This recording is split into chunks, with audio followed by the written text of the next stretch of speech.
Congresswoman Elise Stefanik dropping out of the governor's race and also announcing that she is not running for re-election for her safe House seat up in upstate New York. What do you think about that? What was your first reaction? I think she has faced reality and she has answered the call correctly.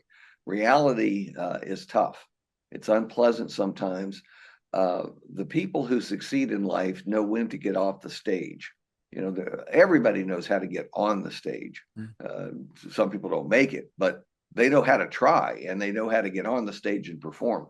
But in politics in particular, you have people who just stay too long, or they don't know when to take a break, or they don't know when to accept the fact that their current time is over. And I think she did that wisely. She was not going to win the governorship. As it's turning out, 2026 is going to be a pretty good Democratic year. How good, we don't know yet. It's a year away, but you would certainly bet on the Democrats doing well.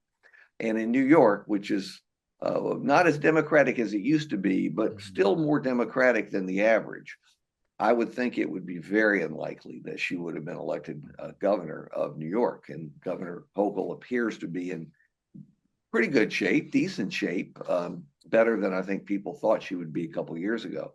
As far as Congress, let's be honest, Congresswoman Stefanik does not have a particularly good relationship now with the Speaker of the House.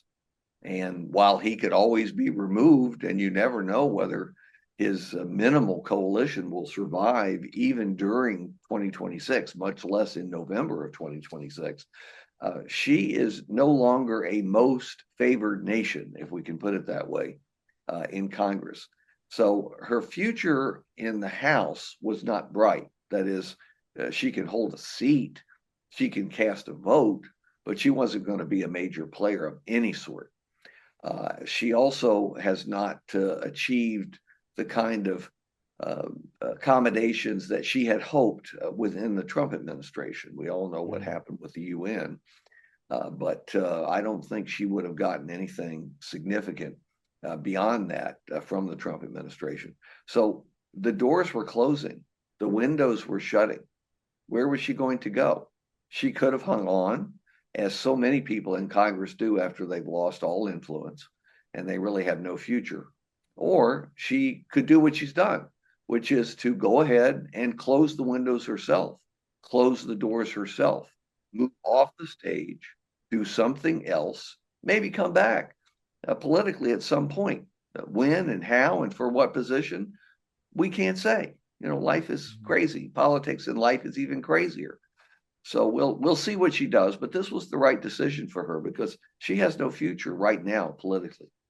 She was a moderate Republican, considered to be a moderate Republican years ago. And then once Trump came on the stage, she really hitched her wagon to him. And it doesn't seem like he's really returned the favor at this point.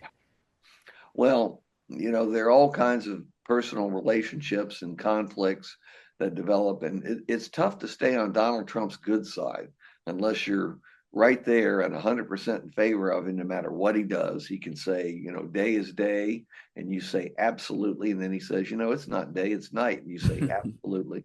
But she was pretty close. I mean, she was No, no, doing the no, she election wasn't. denying and all that. Oh no, don't get me wrong. She became a Trump true believer.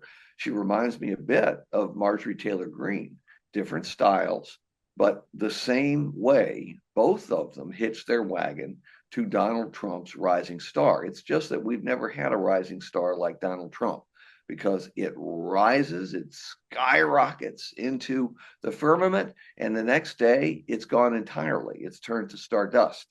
And particularly in a state like New York, that's not the kind of place where, at least statewide, you want to be that closely associated with Trump. But she made her gamble and she lost. The casino won. She lost. And the other thing I found interesting, a few weeks ago, Trump has Mamdani in the Oval Office. Everyone's surprised to see them really getting along. They look like chums. She had started her campaign for governor, really going after Mamdani and really trying to tie Hochul to Mamdani. And then Trump really kind of blows that whole argument up, doesn't he? Oh, of course, it was beyond amusing. In fact, just watching it, as I do from time to time in various settings, I laugh out loud because that actually is the real Donald Trump. Donald Trump is attracted to money and power. I don't know that he's particularly attracted to anything else other than beautiful young women. But beyond that, it's money and power. And family is a part of that because they can't really unhitch themselves from his wagon. Maybe Mary Trump can, but most of the others are stuck where they are, and Trump makes the most of it, and they make the most of it. But Trump is attracted to Mamdani because he is the new thing. He is hot. He has talent, and Trump could sense it. Uh, Mamdani has a lot more talent, frankly, politically, raw political talents than Trump does. Trump respects that. So, if Stefanik thought that somehow Trump was going to avoid the big new power in town, the star on Broadway, she was sadly mistaken. She's old hat. He's new. Trump always goes for the new, the popular, the powerful. I wouldn't say Mamdani represents money, but New York does, and that's Trump's home. That's where he's always been. So he doesn't. He's not liked there. He's always been hated, really, and he's even more hated now. But Trump loves to be loved, or at least liked, in New York, and Mamdani is an opportunity for him to be disliked a bit less. Well, Stefanik can't offer anything of the sort.